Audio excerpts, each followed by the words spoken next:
We interrupt this program to bring you an important Wayfair message. Wayfair's got style tips for every home. This is Styles McKenzie helping you make those rooms sing. Today's style tip. When it comes to making a statement, treat bold patterns like neutrals. Go wild, like an untamed animal print area rug under a rustic farmhouse table from Wayfair.com. Arr, fierce. This has been your Wayfair style tip to keep those interiors superior. Wayfair, every style, every home.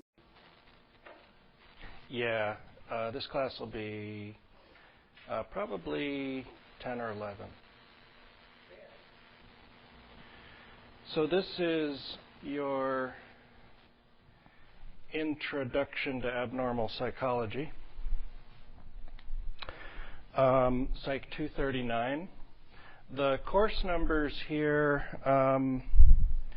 the 100 level courses are typically not university transfer. The 200 level courses are. 201A, 202A is generally the progression to get to 239, but you don't need both of those. I think there's a prerequisite for just one of them. My name's Dana Layton, for those of you who don't know me. 3 of you do already. You've already been in my classes. 4? No, you haven't been in my class before. Okay. And so if you get particularly anxious after we talk about the requirements for the course, go talk to one of the people who's been in my course before, and maybe they can talk you down a little bit. It's not actually all that intense of a course, so that's the good news. So what I generally like to do is to find out a little bit about who you are, and that's what I was talking about, these index cards.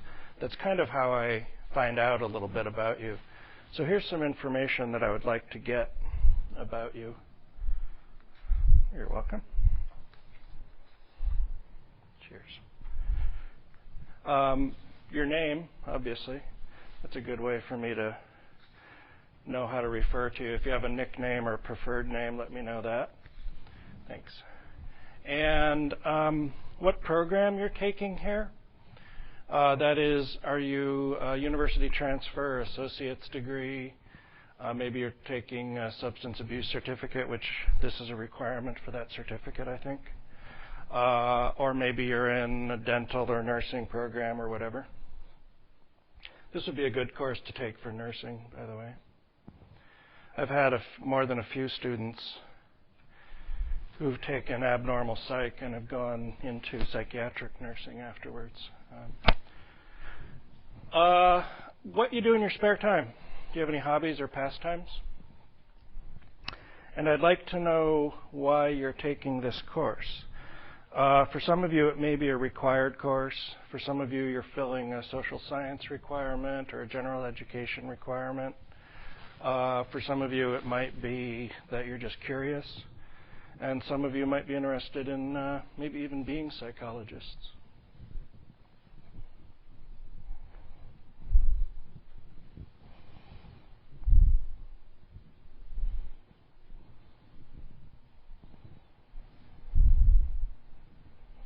While you're doing that, I'll tell you a little bit about who I am. As I said, I'm Dana Layton. I've been teaching here at PCC. This is my second year. I came here last year from a community college in South Carolina, small rural college, and I had been teaching there for 2 years.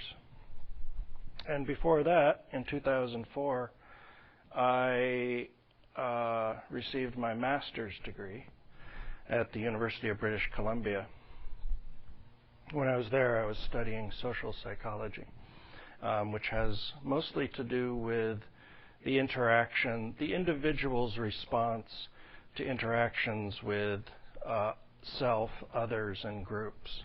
So it's a little different than abnormal. But it has some crossovers. Some of what we'll be talking about in here have to do with social interactions and how social interactions affect mental illness. And before that, in 2001, I received my bachelor's degree in psychology at a very small college in a place that the New York Times called one of the most remote places in the country, a little town called Walla Walla, Washington, about 4 hours east of here. And it's basically 4 or 5 hours from civilization in pretty much any direction. Seattle's 4.5 hours, Boise's like 5, Portland's like 4. Spokane is 3 hours, but as I'm fond of saying, whether Spokane is civilization or not is questionable. Are you from Spokane? No. Oh, okay, good. Oh, you have? Okay. Yeah, it's a really wonderful college, Whitman College. It's full of really bright students. So one of the nice things is in class you're challenged not only by the instructor, but your fellow students are on the ball enough to, to propose really interesting, complex ideas. And it's a very supportive and nurturing environment, and the faculty are very attentive. It's a small college with a very small student-to-faculty ratio. So it wouldn't be uncommon, for example, to have a class size like this there, which is uncommon at a college like this. So there's 7 of us in the room right now, 7 students in the room right now. We'll see if we get another couple who wander in the next few minutes.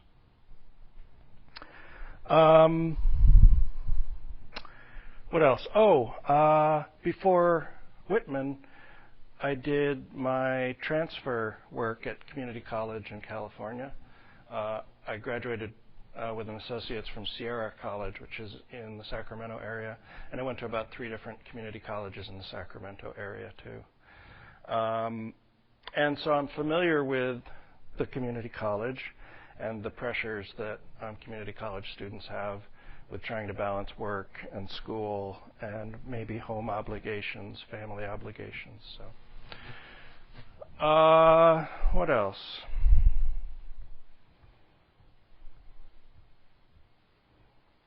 So those of you who are good at math maybe are figuring out, let's see, bachelor's degree in 2001, that would have been 6 years ago, and he certainly doesn't look like, let's say, 22 plus 6, 28 years old, and that's true. I actually started at the community college when I was 30. This is my second career. My first career was software development. I did computer programming and systems design for businesses to run their order entry, order processing, inventory, accounting systems. So that for me, it got boring after about 15 years, and I decided that people are probably more interesting than computers. So here I am, studying people. What else to tell you?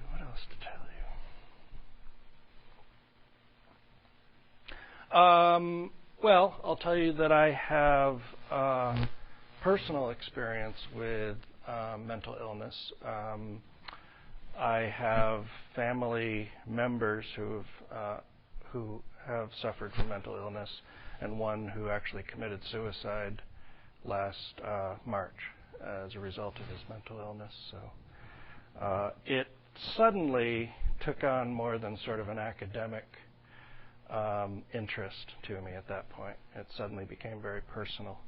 And I didn't really understand just the idea that that mental illness is a chronic disease. It's almost like cancer or any other sort of chronic disease that has an often fatal consequence. So it's serious stuff we're studying, but hopefully we'll make it somewhat fun. Some of the abnormal behaviors that we're going to study are actually fairly amusing, and so I don't want us to sort of take it too seriously in the aspect that we lose sight of that it is actually interesting and sometimes funny, although people do suffer as a result of mental illness too. So we'll kind of look at both sides. One of the focuses of this course will be getting a good perspective of the personal dimension of these disorders. We'll be studying the symptoms, we'll be studying the etiology, where these disorders come from. We'll be studying the treatments. We'll be trying to get an academic understanding of how these things work. But also I've structured the course so that you get a fair amount of personal, that people sort of testify personally to what it's like to have these disorders and what it's like to be in a body that has these disorders.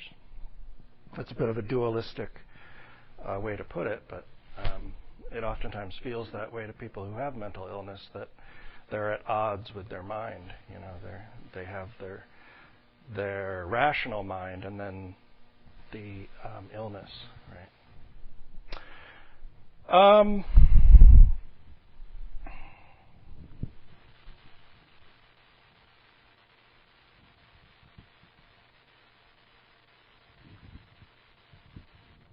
I'm not going to ask you that question yet.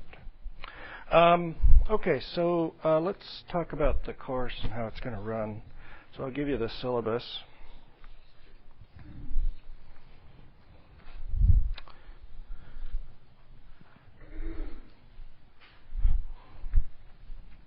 Okay, cheers. So here's how I structure the syllabus. The first part has, yep. Oh, whoops. No, you can't. The first part has basically what's in the catalog about this course, the recommended and prerequisites.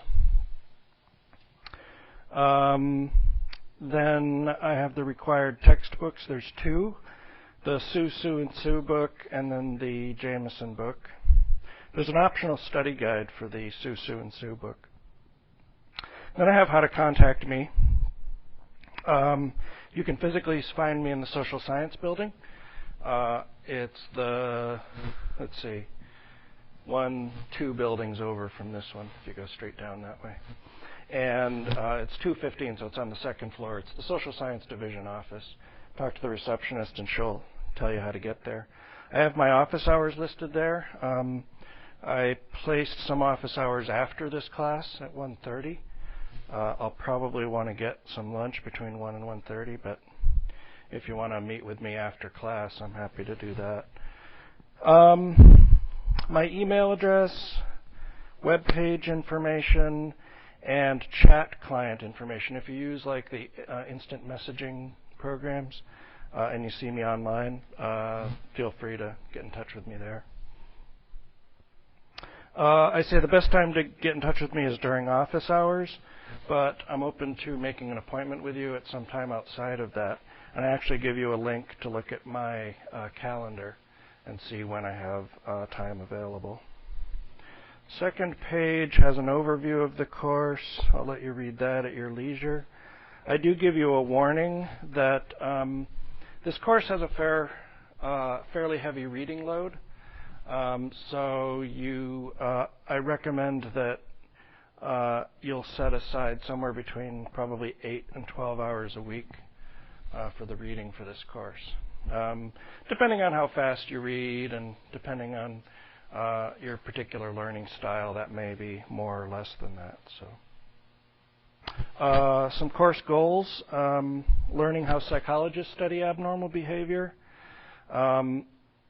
Talking about the diagnostic criteria we use for determining if someone has a disorder, reviewing the research on etiology, causes, but also to, I say, more completely appreciate the complexity of experiences had by people with psychological disorders. And so we'll be doing that through an autobiography a memoir of living with a disorder, the Jameson memoir.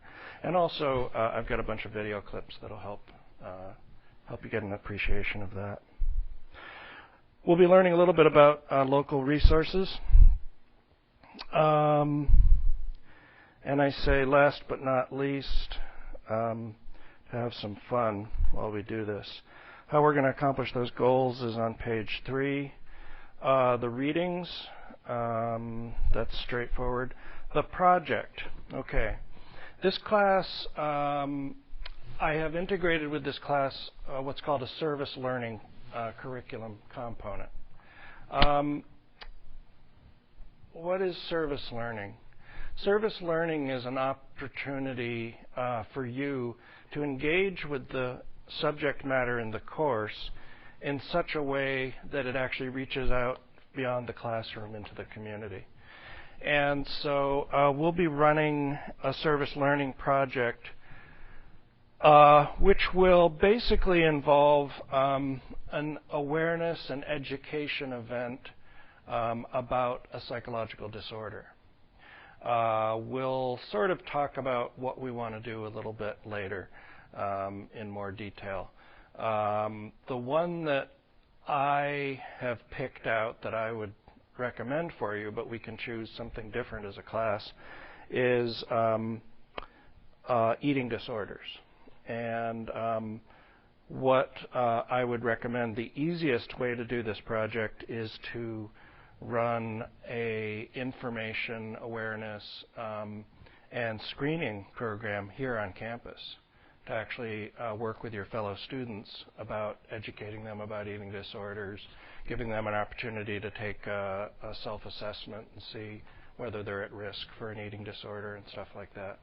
There's a couple of other ways we can do this.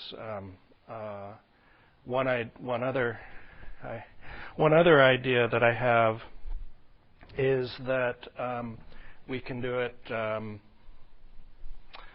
in the context of going out more into the community. So, for example, going out to a high school and doing it at the high school level, because eating disorders start quite early, especially for women, but also for men.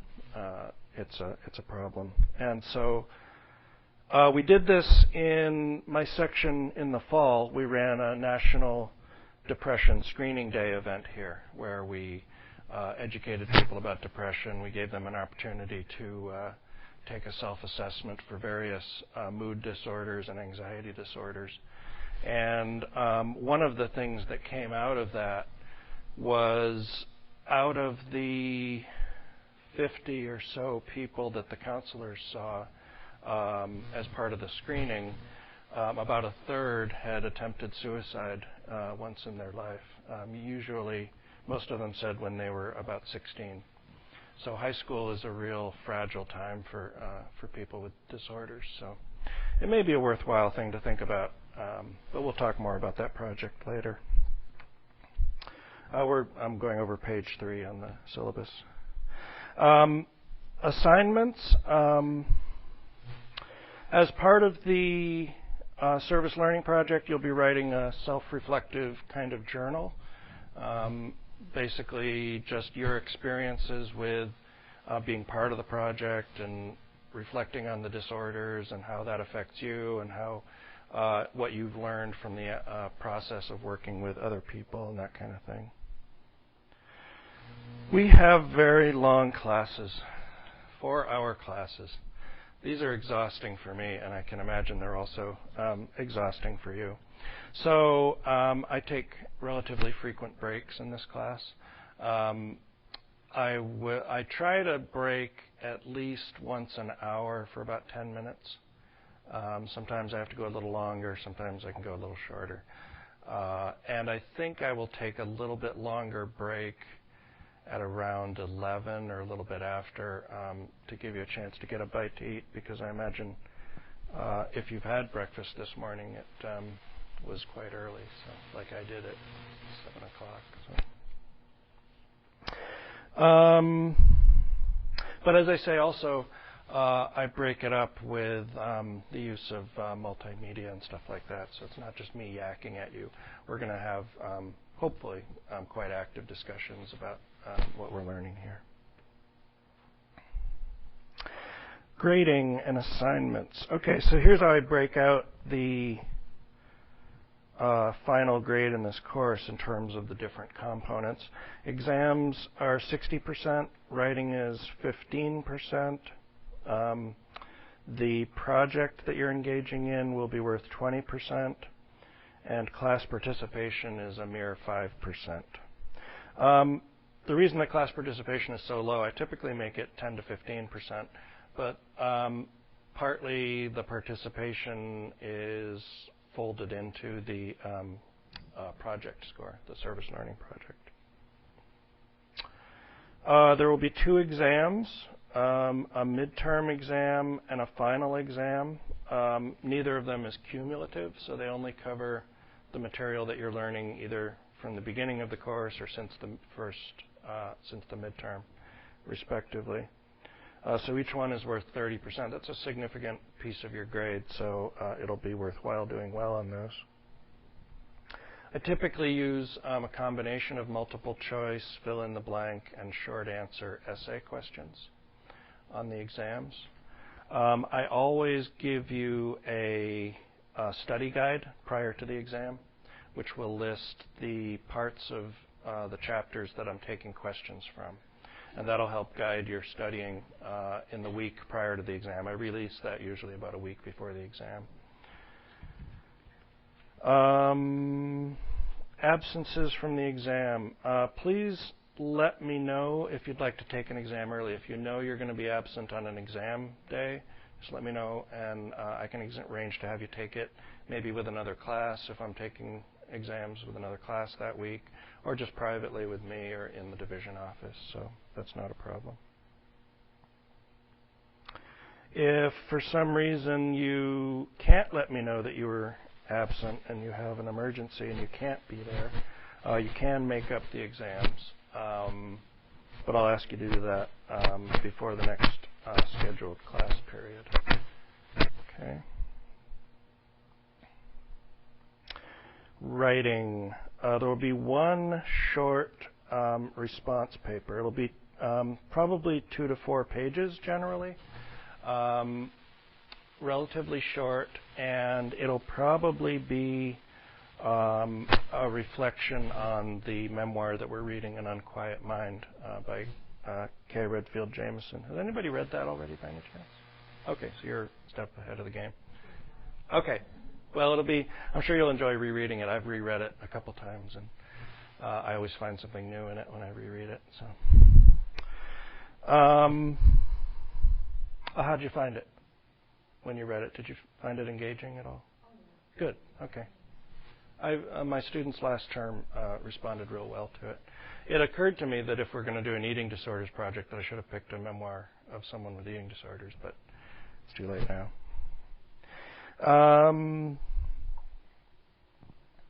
Late papers will be accepted, but there's a significant penalty, 50%, so I would advise getting them in on time.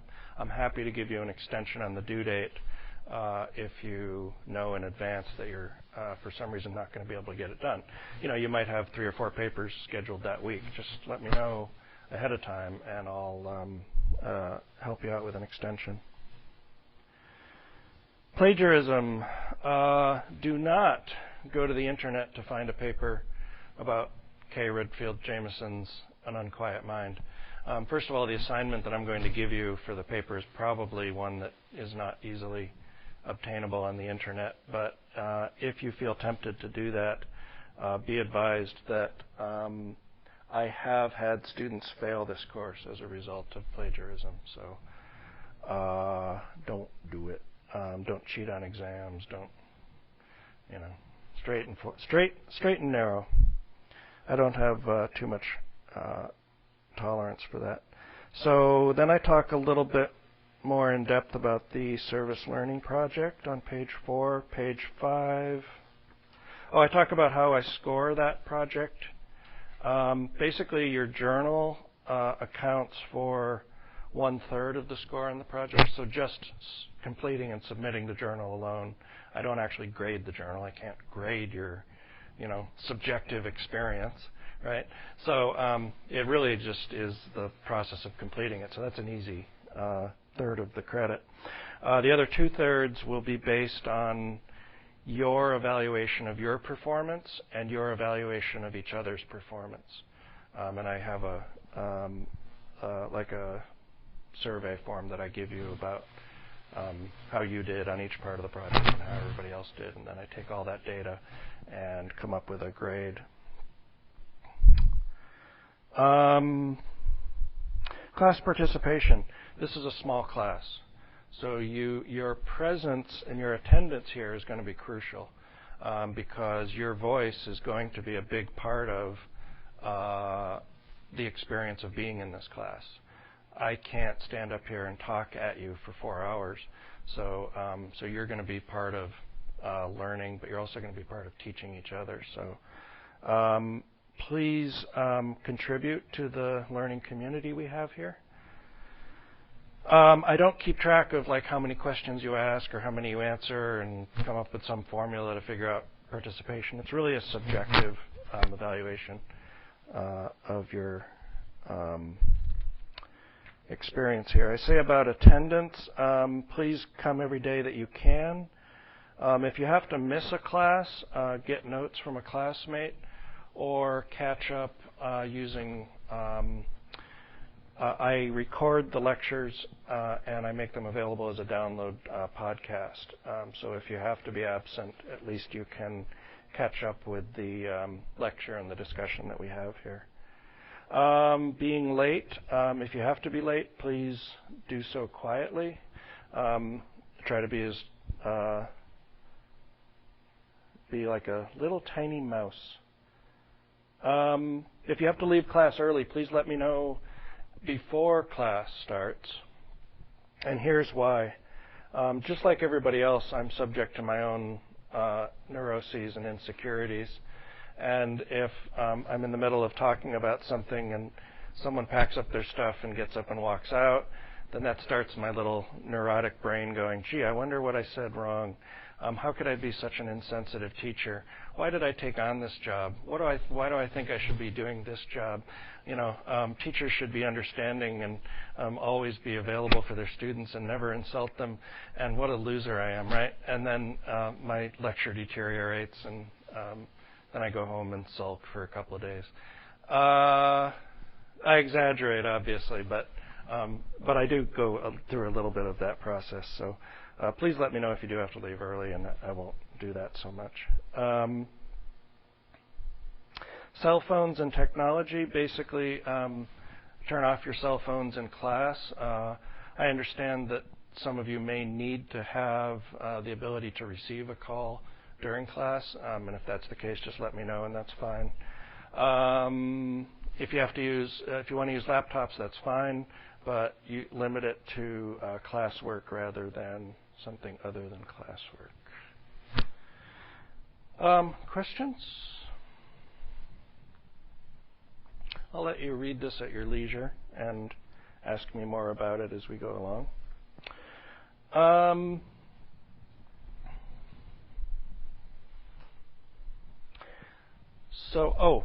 Let me give you one of these.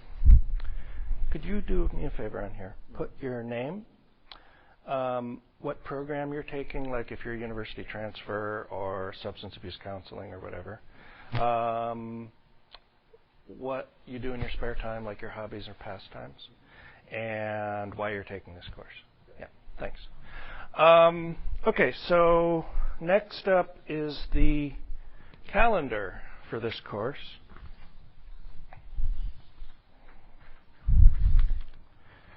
And you're welcome. This is a listing of all of the assignments for the course, when the readings are due, papers, exams, stuff like that. You're welcome. We have 11 weeks together, including the final, so we're going to be moving right along on this stuff. Typically, you'll be reading 2 chapters per week. So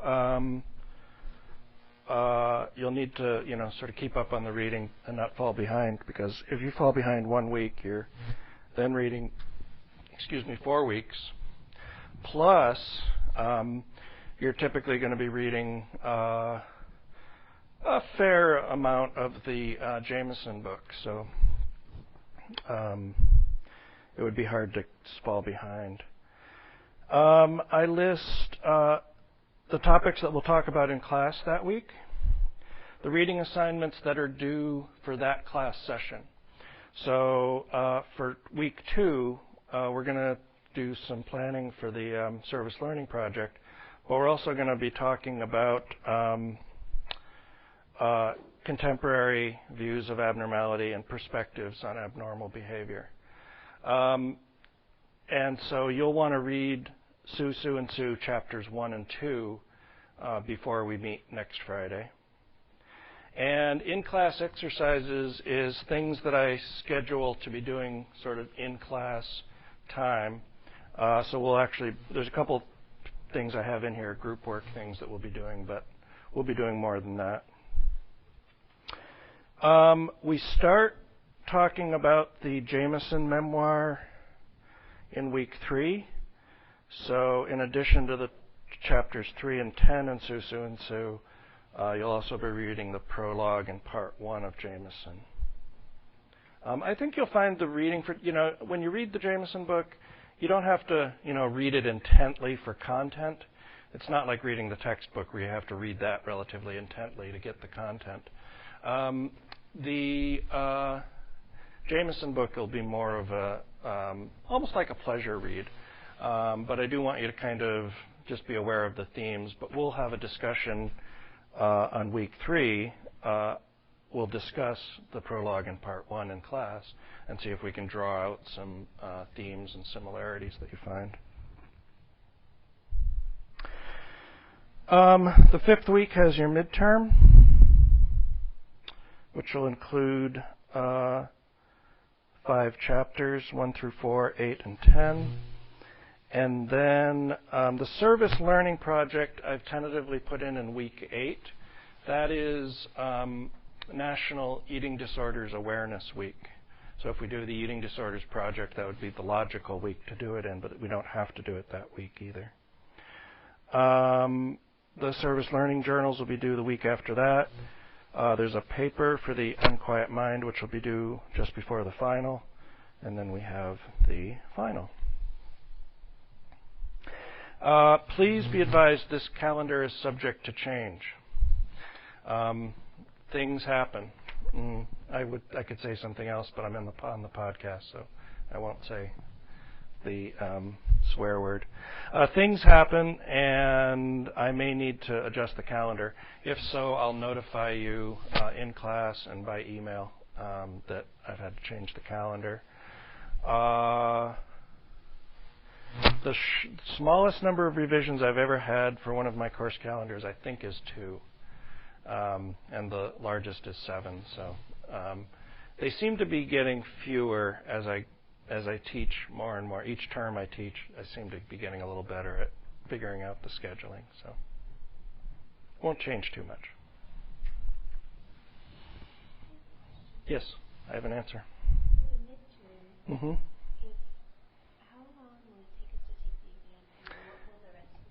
Good question. Yeah. Yeah.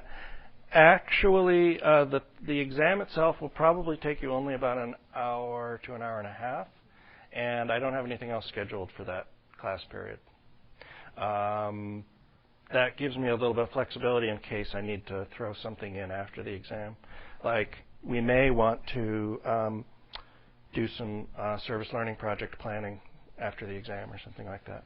But I try not to have you read material for lecture that is going to come after the exam.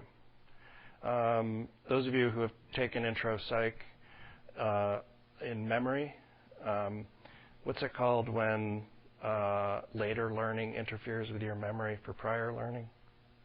Do you remember? What's that? It's a form of interference. Proactive interference, yeah. And so I try not to create a situation where I'm creating proactive interference. So that's why I try not to do any lecture after exams if I can avoid it. Okay. So we have to have chapters 1 and 2 read by next week. Yes, please. Yeah. This class is not easy. On the other hand, this class isn't really, really hard either. For one thing, those of you who have taken me in Intro Psych know that I talk about this. The idea that many people will come into an Intro Psych course especially thinking, oh, it's just all common sense. But then they find out, gee, I have to learn a real vocabulary and stuff like that. We're going to be learning another set of vocabulary, but your experience in Intro Psych will really help you out in terms of being able to understand the vocabulary that we're learning when we talk about psychological disorders and mental illness. So the psych department here has pretty high expectations. You're not just, we just don't want you to memorize material, but to actually do some critical thinking too. I have relatively high personal expectations of you and of myself, but as I said, I've been in your shoes before, and so I know that sometimes life gets in the way of learning, so I'm really quite flexible and understanding. And in that regard, you are lucky in some ways to be taking this course at a community college where you have a lot more access to the faculty than you would at a large university. So take advantage of that. I'm available to help you in this course. That's really my main job here. And so office hours, make appointments with me. You may want to form a study group before the exam, stuff like that. Let me talk about the textbook. The required textbook for this course is Sue, Sue, and Sue, Essentials of Understanding Abnormal Behavior. This is what's known as a brief version of the textbook. Sue, Sue, and Sue have a larger version called, just called Understanding Abnormal Behavior. And this is sort of a condensed version of that larger textbook. Does anybody have a copy here by any chance? Can you pull it out for me? Thanks. So when I reviewed the textbooks for this course, this stood out mostly because I think that the writing is actually quite good. It reads quite well. It has all of the essential information that you need to know about these disorders, but what it doesn't have that the thicker version of this book has are some tables and boxes with personal anecdotes and stuff like that. But I'm supplementing that with class discussion and lecture and videos. The one weakness this does have is it doesn't do a lot with DSM-4 criteria and diagnosis and diagnostic stuff. So I'm going to be supplementing that with photocopies for you. Each chapter is relatively short because it is an essentials book. So let's see how big, for example. Chapter 1 and 2 combined is about 60 pages. So hopefully that won't be too bad for 1 week's worth of reading. And each set of 2 chapters is right around that same amount. So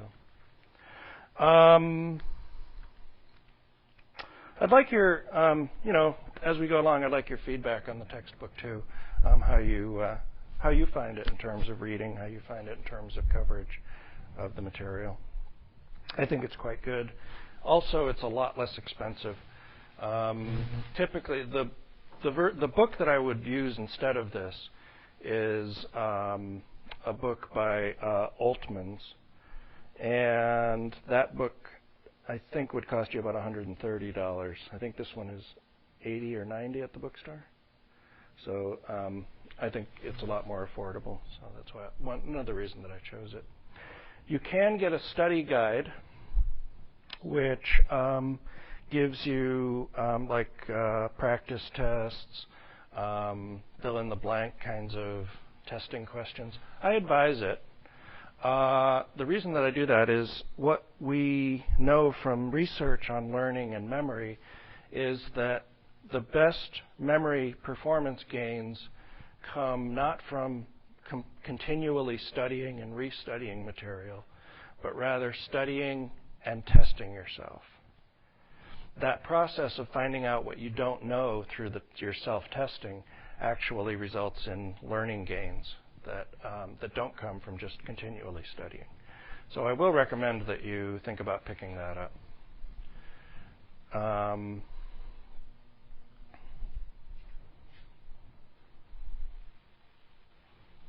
Any questions on the text first? Supplemental reading. We're going to read, Jameson's An Unquiet Mind. I don't know why that picture went away. Oh yeah, I do. I made a change to the slide that I forgot. So An Unquiet Mind is a small trade paperback book. You should be able to find both of these books at the bookstore used, or you can get it new if you want to through the bookstore or through another source. And as I said, that's going to be a memoir of Kay Redfield Jamison. She is a psychiatrist and psychologist, and she developed bipolar disorder while she was, it fully developed while she was an undergraduate in college and in graduate school. And it's about her experience of living with bipolar disorder, but also living with the family of a bipolar disorder and her experience of social support and her social networks and how that affects her disorder. So it's really quite a good read. And you can read. I read through it pretty quickly, and I don't read very fast, so it should go easily for you.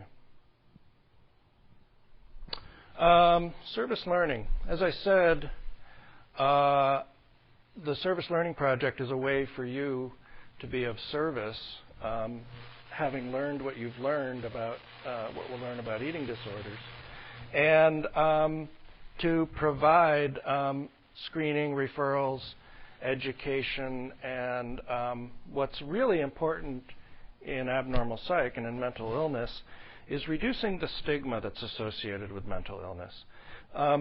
It's a real problem in our society. Having a psychological disorder is very stigmatizing. And it's partly because people don't really understand psychological disorders very well. Oftentimes they'll think of a psychological disorder or a mental illness as a weakness of will, something weak about the person if they're depressed or something. Why don't you just, in this culture it's like, why don't you just pull yourself up by your bootstraps, right? This very individualistic kind of culture. And so one of the things that this does is it brings the disorders out into the public and says, hey, look, this thing's not really as scary as you think it is, and it's it's something that's treatable. It's something that people live with every day. So it also, if we do the screening, will also be part of a national data collection effort looking at prevalence of eating disorders on college campuses nationwide. So not only are you serving the community here, you're serving also the greater knowledge base. And my students generally find that it's fun. You've got a lot of latitude with how you do it. You can make it as fun as you want, or you can make it as very serious and academic as you want. So, and as I said, you've got two ways. I'll use two ways of assessing your success and performance: the journals and then these peer evaluations. I have I'm trying to think of what the grades have been for the service learning project. I've never had someone get less than, I think, a B grade on the service learning project.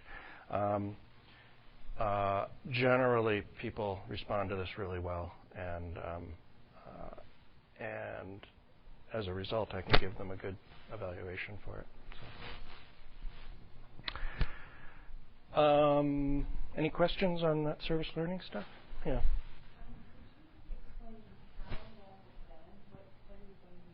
Sure. Well, we haven't, I haven't quite settled on exactly what we're going to do, but basically, you will be planning, organizing, and running an event to raise awareness of these disorders. So there's an organization called Screening for Mental Health, and they provide a kit of materials that'll help you to actually plan, organize, and put on this event, which includes publicity materials. It includes educational materials like a DVD or videotape that you can play, information about how to run these events, and basically it's your project, and you can really do it any way you want and approach it any way you want. What do you want to know specifically? Yes. A little bit of both. I will recommend that you do it in the campus center because that's where there's more traffic of people. And also, I will recommend that you do it near the counseling center because we'll be coordinating with the counseling center and the counselors to, if we do the screening part, which is optional, but I think we should, if we do the screening part, the participants, people will walk up to the table and you'll say, would you like to take a screening for risk disorders, for eating disorders? And they go, yeah. And so they fill out a screening form. And if they score high enough, then the counselors will help them find a referral to a service agency that can help them get treatment for the eating disorder. What we also have done in the past, and what I recommend, is the best thing for you to do would be to go out to local merchants or maybe businesses that you know of and solicit prize donations and have a prize drawing. And that way it kind of gives someone a reason to come up to the table and sign up for the prize drawing. Oh, but while you're doing the prize drawing, do you want to fill out the screening form, right? And so last time we gave away we gave away 2 spa treatments at some hot springs, Bonneville. Does that sound right? Bonneville Hot Springs. We gave away 2 free massages. One of my students is a massage therapist, and he brought his massage chair and gave chair massages while people were hanging out. And so you can make it this real kind of, that's a really good thing to do. Make it a festive event. Don't make it like, oh God, do you have an eating disorder? That must be terrible. Draw people in using the excitement of the event, right? So, and you have a lot of latitude in how you do it. It's your project, it's not mine. So the success of the project depends on you and your energy and your creativity, really. So. Yep, everybody will be participating. If this were a bigger class, I could break it up into 2 or 3 groups, and we could have 2 or 3 projects, but in a class size like this. We ran it last time with 7 or 8 people, so it shouldn't be a problem in this class. It's not really that much work, and it's more fun than it is work, really. I will be your liaison, partly, for working with the administration and getting the resources you need. Just let me know what you need. And I've got some ideas and suggestions. And I can actually show you some videotape of what the project looked like last term. I haven't edited it yet, but I can show you the unedited version. Other questions? Any other questions or concerns? Okay. I think you'll find it. My students in the past have really responded well to it. So, one of the things we did. This was in South Carolina when I ran the eating disorders event there. I'm a sort of a thrift store junkie, right? And so I was out at a thrift store and I saw this one of these like professional kind of bathroom scales with the big dial on it that has your weight, right? And so I modified it where I took the numbers off the dial and I put things like fabulous and smart and gorgeous and stuff like that instead of numbers for weights, right? So it's a way to kind of change your, it's like, hey, come and check out your weight, right? And then they go like, no, and they're like, well, you can find out if you're fabulous. Yeah. So yeah, okay. So as I said, the journals are basically going to be reflective. It's not like a research paper. It's your experience, and that's what I want to read about, what your experience with this event was. I may give you specific questions to respond to, and you can do it pretty much any way you want. Do you want to do it handwritten? Do you want to do it on a computer? Do you want to make it a blog? If you know how to do blogs, or do it in like a mailing list, or do it as a public forum with everybody contributing all together. We can talk about different ways we want to handle that. So, but it's important that your writing be confidential and anonymous. So these get a little bit dicey when you start talking about confidentiality and anonymity. So here's some things that you will need for this class. You'll need 2 Scantrons for the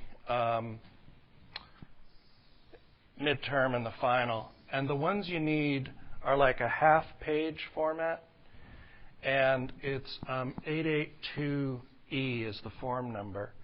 And it has 50 questions on each side. There's another one that's like a half-page format, but it has 25 questions on each side, and that's the incorrect one. But even if you get to the midterm or the final and you don't have the right Scantron, there's plenty of time to run over to the bookstore and get one anyway. So, and then you need number 2 pencils for the Scantrons. And you might have a journal lying around that you can use, or maybe you want to pick one up. So that's really all you're going to need for the class, besides your brains and your creativity.